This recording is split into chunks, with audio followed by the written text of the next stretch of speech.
Pues refleja pues una situación trágica vivida él en su familia. Sin embargo, regresar ciertamente no es tampoco una buena opción, aún en una Siria pues con un conflicto donde hay terroristas islámicos que son capaces de hacer todo contra la vida humana. Vamos a cambiar de tema y nos vamos ahora a Venezuela, ¿no? Vamos ahora con la situación. La nota del pequeño Aylan Kurdi, eso ya lo hemos presentado, que murió junto a su hermano y su madre en las costas de Turquía, conmocionado al mundo. Esa nota ya la hemos presentado, pero si quieren la volvemos a ver. En Saldik, la humanidad ha naufragado, es lo que dice esa frase en turco que acompañó por todo el mundo en redes sociales a la imagen del niño sirio Aylan Kurdi de 3 años, muerto tras el naufragio de 2 embarcaciones de refugiados que planeaban llegar a Europa. Una realidad que se vive cada hora, cada día, todos los días, desde que el mundo es cada vez más violento, principalmente en las zonas de Oriente Medio y África. La fotoreportera de Hurriyet, Nilüfer Demir, fue quien capturó la dura secuencia de imágenes. Asegura que se le heló la sangre al ver al niño en la orilla con el agua golpeando su cabeza. No podía hacer nada por él, dijo la fotógrafa. Lo único que podía hacer es que su grito fuera escuchado en el mundo con esa fotografía. Quizá con esa misma interpretación, los periódicos de diversos países de Europa decidieron utilizar la imagen más fuerte de la reciente crisis de inmigrantes en sus portadas y contraportadas. Una difusión que levanta nuevamente el dilema ético entre periodistas respecto a mostrar o no la fotografía. Esto es lo que opina la editora de Hurriyet, el medio en el que trabaja la fotoreportera que capturó la trágica imagen. Mediante el uso de esta imagen, nuestro objetivo es dar a conocer a la gente la crisis de los migrantes sirios, iraquíes, de los migrantes en general. Es para poner un rostro humano a la misma e incluso soñamos en que los países revisen sus políticas migratorias. Queríamos sorprender al público porque a nosotros la imagen nos sorprendió.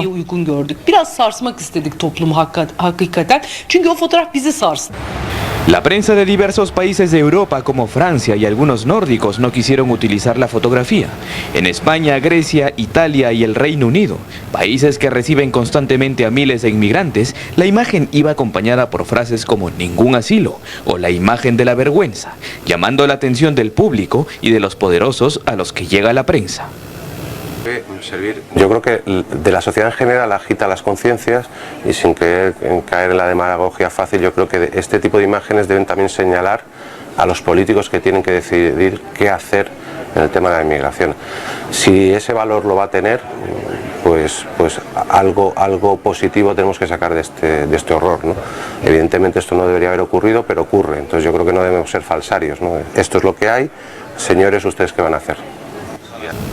En Alemania, solo el tabloide Bild fue el único que mostró la foto en su contraportada, con un texto que dice: imágenes como estas son vergonzosamente comunes. No podemos soportar más sobre ellos, pero tenemos que mostrarlas porque documentan el fracaso histórico de nuestra civilización en esta crisis de refugiados. Quizá esta no sea la última trágica foto que se muestre sobre la crisis de inmigración, pero queda en manos de la comunidad internacional dar solución a esta catástrofe humanitaria e impedir que más vidas como la de los pequeños hermanos Kurdi se sigan perdiendo. El vicecanciller sirio Faisal Mekdad acusó a Turquía de alentar a los refugiados a viajar a Europa Occidental y pide a sus compatriotas que regresen a Siria. Los civiles de Siria están sufriendo lo inimaginable mientras el mundo permanece solo como testigo, ha dicho el presidente de la Comisión de Investigación de Naciones Unidas, Paulo Piñeiro. Sin mayor esfuerzo para traer a las partes a la mesa de negociación y con las tendencias actuales en conflicto sirio, la matanza y la destrucción continuarán en el futuro.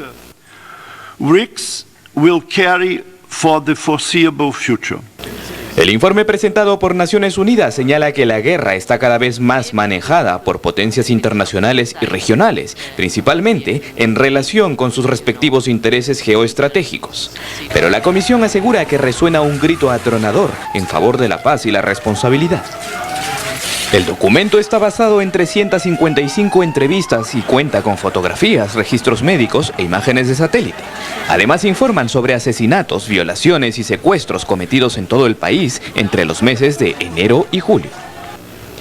En este contexto, Rusia está retrasando el inicio de la investigación internacional destinada a encontrar al responsable de los ataques con armas químicas en Siria, según informaron diplomáticos del Consejo de Seguridad de las Naciones Unidas. El secretario general de Naciones Unidas, Ban Ki-moon, había pedido una investigación sobre el uso de gases tóxicos que sería realizado por ellos y OPAC. Tenían un plazo de 5 días para responder la carta, fecha que venció el martes y sin respuesta. Moscú asegura que este retraso es por razones técnicas. Por otro lado, el vicecanciller sirio Faisal Mekdad habló sobre la crisis migratoria que viven sus compatriotas en Europa y acusó a Ankara de alimentar esta catástrofe con el fomento de los migrantes que inicialmente buscaban refugio en Turquía. Algunas personas no son conscientes de que el gobierno turco, que declara tener una gran cantidad de refugiados, está animando a muchos de ellos a ir a Europa Occidental. Nosotros animamos a los sirios a que vengan a su país, porque este es el lugar al que corresponde su existencia. Desde Ankara, el presidente turco Recep Tayyip Erdogan pidió a los países desarrollados de Europa ser más sensibles con la crisis de inmigración y recibirlos sin distinción. El mandatario además lamentó la muerte del menor de 3 años en sus costas y dijo que la humanidad entera es responsable por la muerte del pequeño.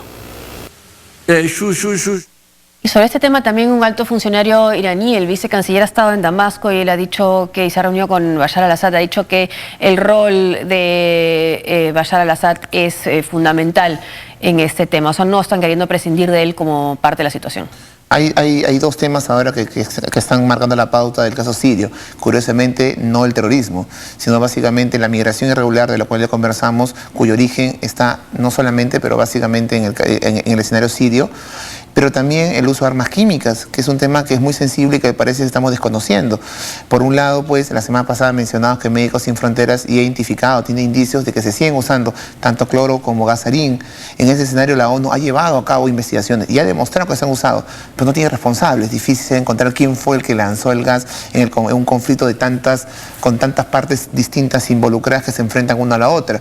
Así que ahora lo que dice la ONU es justamente llegar a responsables, y resulta curioso que Rusia esté, pues, por lo menos resulta, pues, ahí nos genera así una interrogación que Rusia no esté, pues, permitiendo una investigación, y obviamente todos sabemos que Rusia es un cercano aliado del régimen al-Assad, y Rusia ha venido proclamando en las últimas semanas que el Estado Islámico está usando armas químicas. Entonces es posible que el Estado Islámico pueda tener acceso a armas químicas y la esté utilizando y pueda después utilizarlas, por ejemplo, contra objetivos occidentales.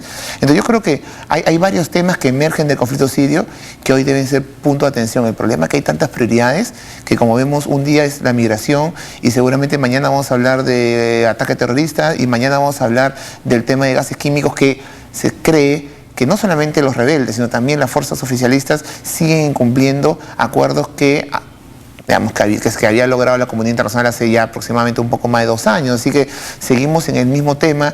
Y yo creo que esto, pues, tiene que parar, y creo que va a requerir, cuando Rusia dice que quiere la intervención de al-Assad, va a requerir algo más de pragmatismo y un cambio de las políticas que se han venido manteniendo con el conflicto sirio en los últimos 3 años. Pero no es fortuito que coincidan estas 2 reuniones, ¿no? Una del vicecanciller iraní y otra también de este alto funcionario sirio que dé una conferencia de prensa, ¿no? Exacto. Unas 28 personas murieron en Yemen y más de un centenar quedaron heridas tras un doble atentado contra una mezquita chiita en la ciudad de Sana. Una nueva jornada de violencia se vivió en Yemen este miércoles, luego que un grupo afín al grupo terrorista Estado Islámico se adjudicara el doble atentado contra una mezquita chiita en un barrio del centro de Saná. Según los primeros informes médicos, al menos 28 personas perdieron la vida y otras 75 resultaron heridas. Testigos relataron a la agencia de noticias Reuters que un hombre hizo detonar los explosivos que llevaba en un cinturón cuando se encontraba entre los feligreses al término de las oraciones de la tarde. Al poco tiempo, cuando la gente acudía a ayudar a los heridos, un segundo atacante hizo detonar un coche bomba. En un comunicado publicado en Twitter, la milicia sunita explicó que el ataque buscaba vengar a los musulmanes contra los rafida o chiitas, a quienes consideran como herejes dentro de la rama del Islam. Tras este ataque, en la mañana de este jueves, el Comité Internacional de la Cruz Roja reportó que al menos 2 de sus empleados fueron abatidos al norte de Saná. Según un portavoz, los trabajadores humanitarios volvían de Sada, al norte del país, y se dirigían hacia la capital cuando fueron detenidos en la región de Amrané por un hombre armado que disparó contra el vehículo que los transportaba. Una de las víctimas murió instantáneamente, mientras el segundo fue conducido a un hospital de la ONG Médicos Sin Fronteras en la localidad, donde murió poco después. La Cruz Roja suspendió temporalmente sus actividades en la ciudad de Adén, luego que un ataque contra su personal por hombres armados se suscitara. Como se recuerda, Yemen se encuentra sumido en un conflicto armado entre los rebeldes chiitas y los aliados del exiliado presidente Mansur Hadi, quienes se disputan el control del país.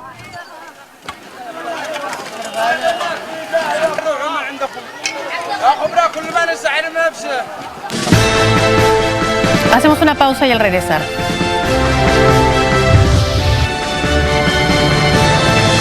El presidente de Guatemala ante la justicia.